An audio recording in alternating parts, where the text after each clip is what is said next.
Hi, welcome to my channel. I'm going to show you how to make a Kirby.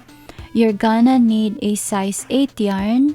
This one is size 8 and this one is size 10 to 11 for the feet of Kirby. It's more larger than this light pink yarn. You also need a felt, and after that, after you draw, you're gonna need to cut in pieces and then you will glue it on the face of Kirby.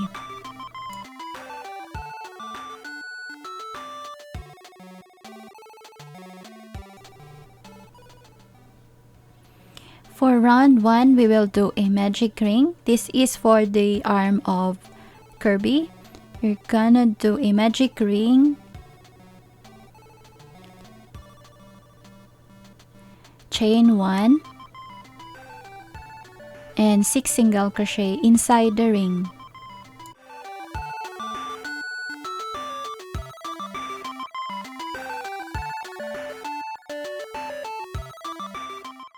Once you've made the 6 single crochet inside the ring, pull the tail of the yarn. For round 2, do a increase in each of the chain, or do a 2 stitches or 2 single crochet in each of the chain for 12 stitches around.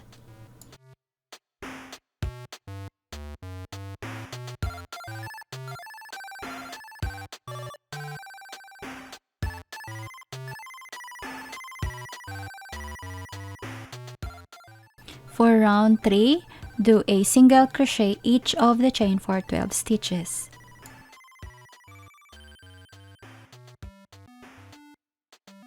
For round 4, do a single crochet and increase in the next, or 2 single crochet in the same chain. Repeat this for 18 stitches around.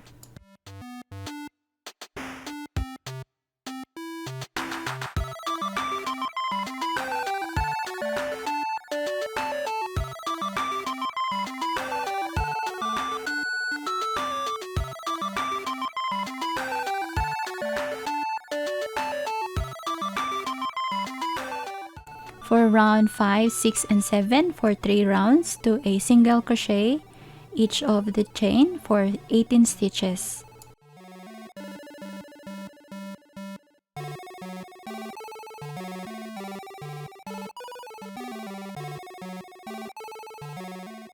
Once you're done with round 7, you can cut the yarn, a long yarn, and set aside, and we will make the feet of the Kirby. Round 1, do a magic ring. The same thing on the arm of Kirby. Do a magic ring, chain 1, and then 6 single crochet inside the ring. And once you have 6 single crochet, pull the tail of the yarn and then do a increase in each of the chain for 12 stitches.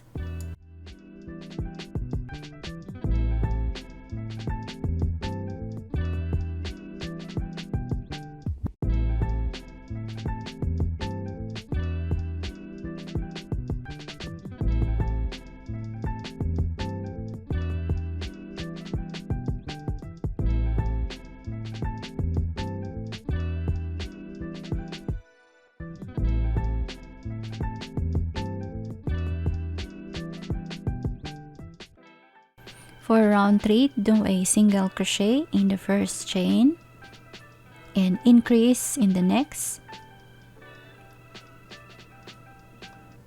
and increase or 2 single crochet in the next for 18 stitches around.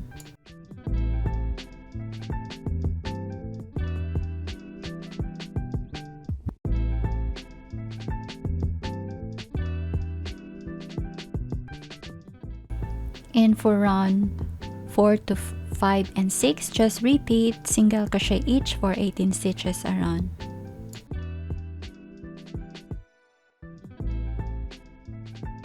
For round 7,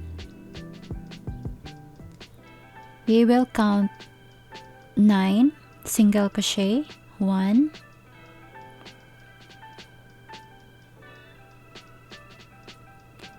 2, 3, 4,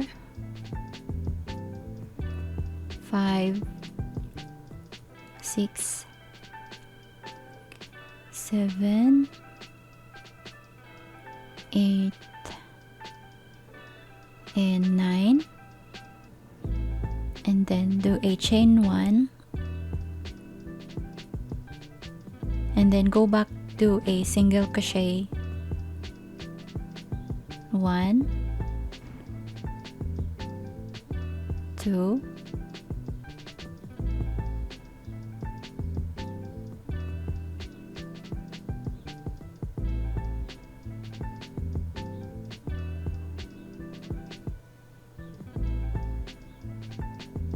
9, and then cut a long yarn, leave a long tail, and then now we will sew the arm and feet.